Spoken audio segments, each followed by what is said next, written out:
Hi there, I'm Beatrice Campi and I'm the head of the Islamic and Indian Art department at Chiswick Auctions. Welcome to an introduction to Islamic art.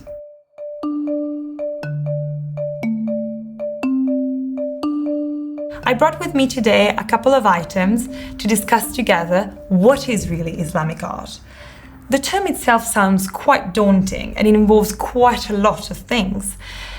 What we normally call Islamic art is whatever art was produced, conceived, designed and commissioned in the Islamic art world. Today I have here a lovely Kütahya cup, which takes the name from the kiln where it was produced in Turkey.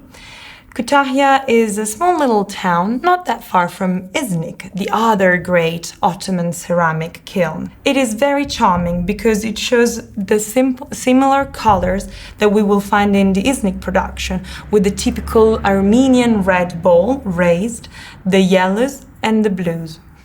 The shape as well is very interesting because differently from the espresso cups that you may find in European ceramic production, it's deeper and longer to allow the sediments of the Turkish coffee to stay deep down and allow the person to enjoy a good cup of coffee without having all that powder in their mouth. And then we have here some quite interesting collectibles Armenian snuff boxes, normally made of silver and occasionally decorated with enamel, normally cloisonné enamel, or perhaps filigree work. These are very collectible and a lot of European travelers found them really interesting and amusing and included them in their collections. Some may also have, occasionally, inscriptions that are dated and mention their owners.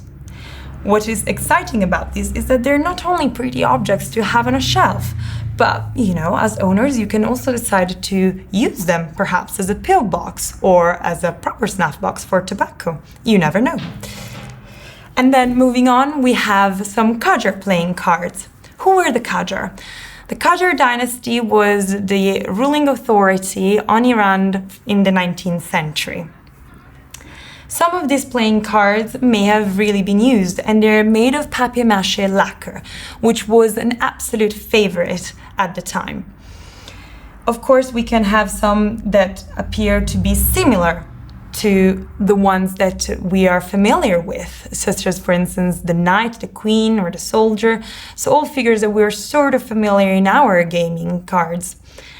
But some other times, you can find instead others that are more typical of the Iranian world, such as the beautiful shear or shamshir, so the lion that holds the scimitar or the sword, which was the main dynastic symbol that the Qajars were using.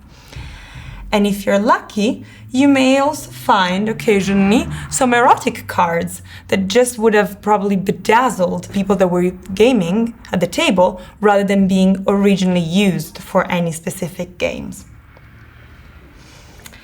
I showed you today a small selection of very affordable items that belong to the Islamic art cluster and that can all be found on saleroom.com or on websites and auctions for less than £1,000.